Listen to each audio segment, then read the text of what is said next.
ஒரு வளர்ந்து வரும் நகரத்தில் வியாபாரியும் அவரது அழகான மனைவியும் ஆனந்தமாக வாழ்ந்து வந்தனர்.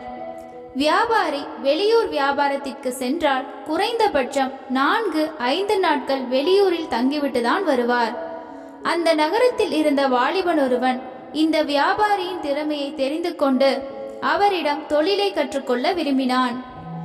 இவரும் அவனை தன்னுடன் அழைத்து கொண்டு வியாபாரம் செய்வதில் உள்ள சின்ன சின்ன நுணுக்கங்களை விவரமாக கற்றுக் கொடுத்தார். இப்படியே பல வருடங்கள் கடந்தோடியது. ஒரு நாள் அந்த வாலிபன், நான் உங்களுடன் வியாபாரத்திற்கு வருவதால் உங்களுக்கு வருகின்ற லாபத்தில் எனக்கும் பங்கு கொடுப்பதால் உங்களுக்கு குறைவாகவே லாபம் கிடைக்கிறது. அதனால் நான் உள்ளூரில் வியாபாரம் செய்கிறேன். அதற்கான பொருட்களை மட்டும் நீங்கள் தாருங்கள். வாரம் ஒரு முறை உங்களுக்கான லாபத்தை தந்து விடுகிறேன் என்று வாலிபன் கூற, வியாபாரிக்கோ அதுவும் சரிதான் என்று தோன்றியது. வாரம் ஒரு முறை வியாபாரியின் வீட்டிற்கு வந்து லாபத்தை தந்துவிட்டு செல்வான். அவன் அப்படி வருகின்ற ஒவ்வொரு முறையும் வியாபாரி வீட்டில் இல்லாமல் அவரது மனைவி மட்டுமே இருப்பதை கவனித்தான். அப்போது அவன் மனதிற்குள் ஒரு கெட்ட எண்ணம் குடியேறியது. அவளை தன் வசம் செய்து கொள்ள முடிவெடுத்தான். வாரம் ஒரு முறை சென்றவன் தினமும் வீட்டிற்கு சென்றான். இவனின் எண்ணத்தை புரிந்து கொண்டு இவனிடம் ஜாக்கிரதையாக இருக்க வேண்டும் என்று அவளின் மனம் எச்சரித்தாலும், கரைப்பவர் கரைத்தால் கல்லும் கரையும் என்பது போல் இவளின் மனதை கொஞ்சம் கொஞ்சமாக கரைத்து தன்வசப்படுத்தினான். வியாபாரி இல்லாத நேரங்களில் இருவரும் உல்லாசமாக நேரத்தை கழித்தார்கள். அப்படி ஒரு நாள் இருவரும் வீட்டில் இருக்கும் சமயத்தில் வியாபாரி வீட்டிற்கு வந்து கதவை தட்டினார். வெளியே தன் கணவன் இருப்பதை பார்த்து அந்த வாலிபனை இன்னொரு அறையில் ஒளித்து வைத்தாள். கணவனை சிரித்த முகத்துடன் வரவேற்று உணவை பரிமாறினாள்.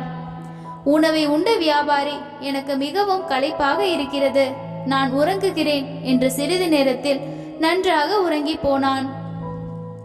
பக்கத்து அறையில் இருந்து வெளியே வந்த வாலிபன், இவன் இருக்கும் வரை நாம் பயந்து பயந்துதான் இருக்க வேண்டும். இவன் இல்லை என்றால் மட்டுமே நாம் நிம்மதியாக இருக்க முடியும் என்று அவனை கொன்றுவிட முடிவெடுத்து தன் விருப்பத்தை அவளிடம் தெரிவித்தான். இதை கேட்டதும், நான் தவறான உறவில் இருக்கிறேன், அதற்காக என்னை கண்ணின் இமை போல் பாதுகாக்கும் கணவனை கொல்வதா என்று தயங்கினாள்.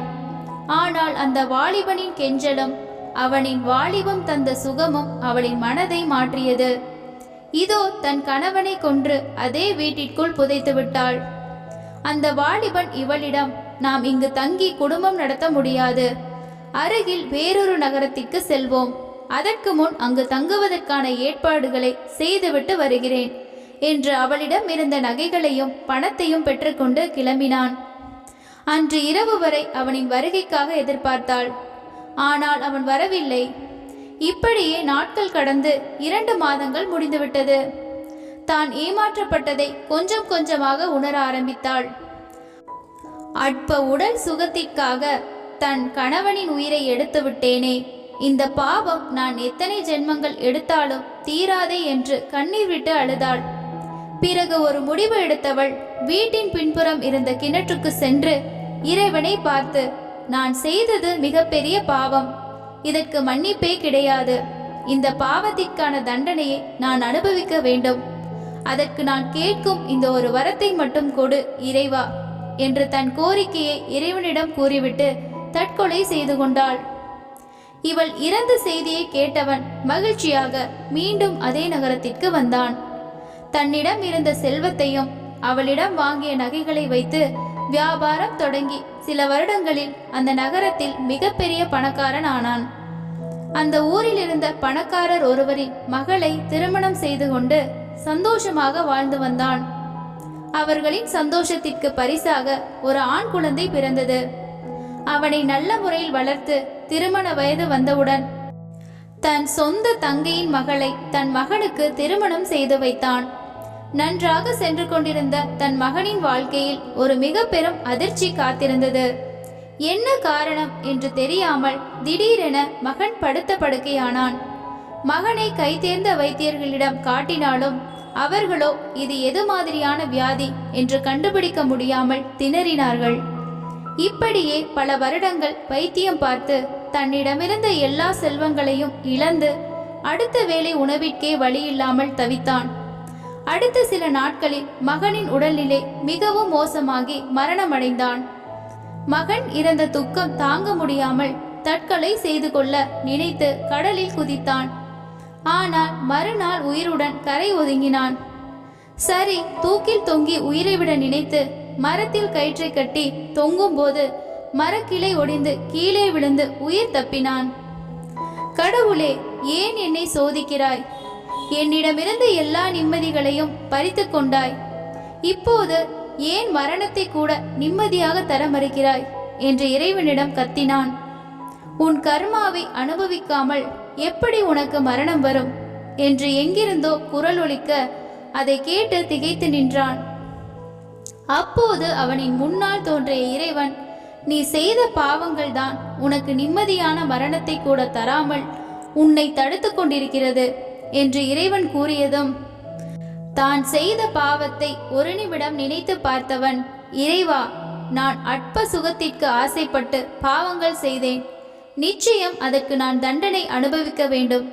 ஆனால் அந்த தண்டனையை எனக்கு தராமல் ஏன் என் மகனின் உயிரை பறித்தாய் என்று கேட்க இறைவன் அமைதியாக சொன்னார், அது உன்னால் உயிரிழந்த அந்த வியாபாரியின் ஆத்மா கேட்ட வரம். உன்னை எவ்வளவு நம்பினான், ஆனால் நீ அவனுக்கு நம்பிக்கை துரோகம் செய்தாய்.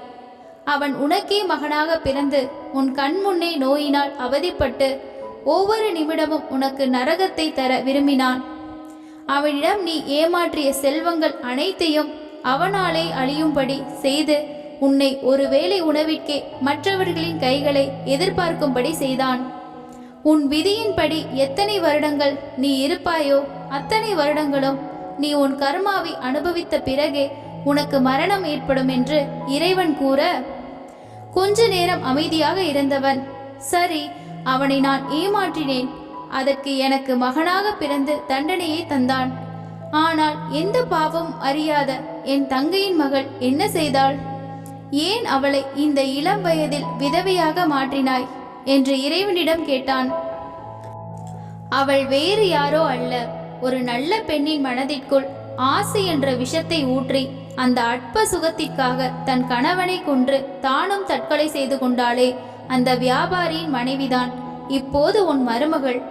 அவள் தற்கொலை செய்து கொள்ளும் போது ஒரே ஒரு வேண்டுதலை மட்டுமே வைத்தாள்.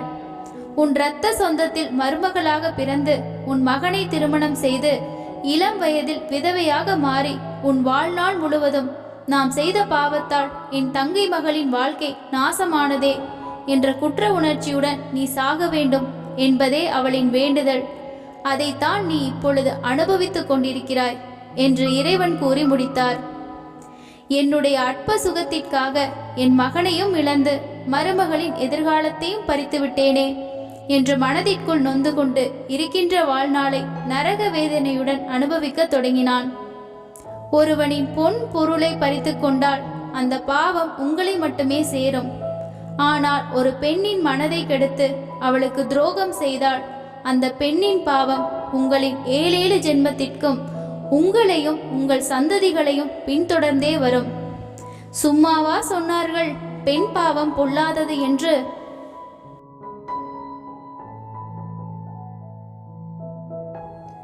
இந்த கதை உங்களுக்கு பிடித்திருந்தால் ஒரு லைக் தந்து வீடியோவை ஆதரிக்கவும். இந்த கதையை பற்றிய உங்களது கருத்துக்களை கமெண்ட் செக்ஷனில் பதிவிடவும். நன்றி.